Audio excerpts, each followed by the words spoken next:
प्रतिबिंब जनमानसांचे. नमस्कार, मी ऋषिकेश गवळी. काल जी घटना घडली त्या घटने आता रात्री काल 10-10:30च्या नंतर माझ्या वडिलांना अक्कू सकट हिचा कॉल सुरू झाला. कॉल म्हणजे जवळपास 4-5 कॉल आले. 4-5 कॉल आल्याच्या नंतर वडील झोपलेले होते. काल रात्री 10 नंतर वडिलांना कॉल सुरू झाले. कॉल सुरू झाल्यानंतर वडील झोपलेले होते. 10 वाजता म्हणजे आजारी असल्यामुळे गोळ्या घेऊन ते झोपलेले होते. त्यांनी 2-3 फोन काय त्यांच्याकडून उचलले गेले नाही. त्याच्यामुळे ते 3-4 फोनला त्यांना जाग आल्यानंतर त्यांनी फोन उचलल्यानंतर त्यांना डायरेक्ट शिवेगाळा. ते ड्रिंक केलेले असल्यामुळे तिने अक्कू आणि तिच्यासोबतचे जे किन्नर होते सहकारी तिचे ते सगळे ठोय असल्यामुळे तिने डायरेक्ट तिकडून वडिलांना शिवीगाळ डायरेक्ट सुरू केली. शिवीगाळ सुरू केल्यानंतर वडिलांचा डायरेक्ट बीपी वाढल्यानंतर वडील घाबरल्यानंतर मी घरी नव्हतो. घरी नसल्यामुळे वडिलांनी मला तिचा कॉल कट केल्यानंतर मला वडिलांनी फोन लावल्यानंतर मी 5 मिनिटात घरी आलो. घरी आल्यानंतर परत तिचे कॉल चालूच होती. मग मी वडिलांना म्हणलं उचला, तुम्ही बोला. मग परत ती शिवेत देत होती. आज तिचे कंटिन्यू शिवेत देत होती. तुझ्याकडे बघते, सोनेवाडी चौकात ये, नाहीतर मी घरी आले, तुझे हातपाय थोडी ते तुझ्या पोराचे तुझे. तुम्हाला वाटलं तर रेकॉर्डिंग ऐकतो.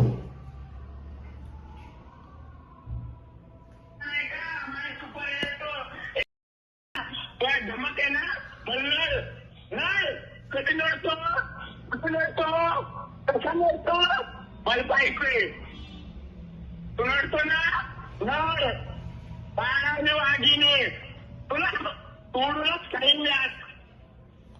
अशा प्रकारे तिने दमदाटी करण्याचा प्रयत्न केला. त्याच्यामुळं वडील घाबरले. आम्ही सर्वजण घाबरलो. 10 मिनिटानंतर ते त्यांच्या 2 गाड्या, एक वॅगनर आणि एक अजून कोणती होती, काय स्विफ्ट का काहीतरी होती, 2 गाड्या त्यांचे सगळे तृतीयपंथी भरून एक 7-8 जण जवळपास होते. रस्त्याला गाडी आडवी लावली. माझ्या घरापुढे आडव्या गाड्या लावल्या. बाकीचे येणारे जाणारे आमचे गावकरी सगळे पाहत होते.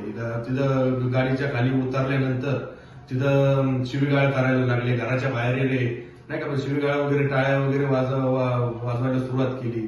दमदाटी करण्याचा प्रयत्न केला. मग डायरेक्ट 2-4 जण स्वतः अक्कू डायरेक्ट घरात घुसली. आमच्या घरात आल्यानंतर घरात परवानगी नसताना घरात आली आणि जेवढे जे होते ना टोटल सगळे ड्रिंक केलेली होती. त्यांनी सगळ्यांनी ड्रिंक केलेली होती. या घटनेचा याच्या मागचं कारण म्हणजे असं आहे की मी तिला 5 लाख रुपये दिले होते. 5 लाख रुपये दिल्यानंतर मी तिला आता मागायला सुरुवात केली होती. माझे पैसे जरा मला लागताय ते कामानिमित्त, मला ते रिटर्न कर. मग तिने जरा डोकं चालवलं, मला अडकवण्याचा प्रयत्न करायला. आता ती म्हणती 20-25 लाख रुपये माझे तिच्याकडे. बघा आता कोणाचे माझे 5 लाख रुपये मी तिला, तिची यात्रा असते काळूबाईची आकडपाणी, त्यावेळेस मी तिला 2.5 का 3 लाख रुपये दिले होते. असे परत अजून 2-2.5 लाख रुपये दिलेले आहेत मध्ये आधी. जे तिने फोटो वगैरे जे दाखवले ते आता आपल्याला आता नवीन टेक्नॉलॉजी आलेली, AIच्या पद्धतीने तिने एडिट केलेले जे फोटो येतात. आम्ही काय कधी फोटो काढलेले वगैरे नाही, तर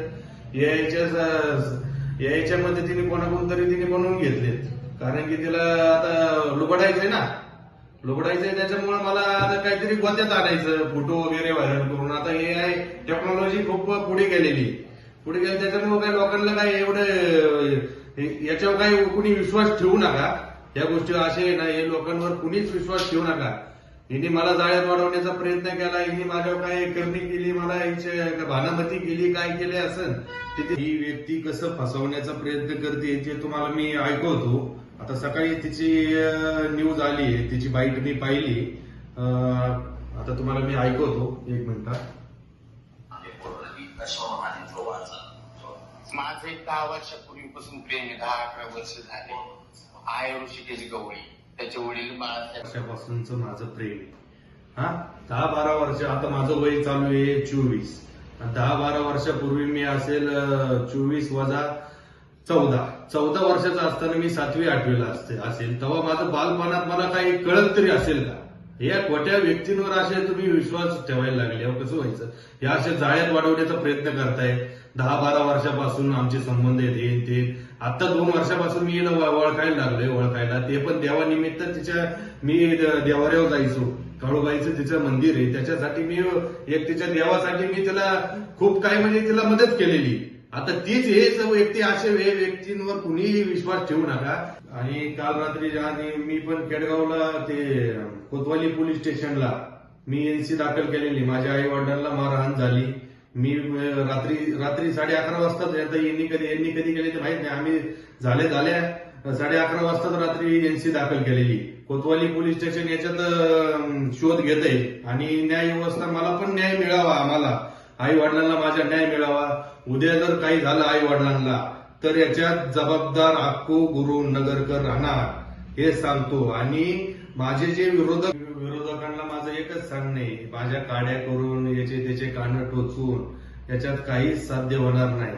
मी काय राजकारणी माणूस नाही, मी एक उद्योजक आहे, व्यावसायिक माणूस आहे. आम्ही आज माझ्या आई वडिलांनी सुद्धा लहानपणापासून कष्ट करीत आलेले आहेत लहानपणापासून. त्याच्यामुळे याच्यात कुणी लक्ष घालू नका. विरोधकांना माझं एवढंच सांगणं आहे. अहिल्यानगर शहरातील महत्त्वपूर्ण अपडेट जाणून घेण्यासाठी आजच नगर न्यूज 24 या यूट्यूब चॅनलला सबस्क्राईब करा.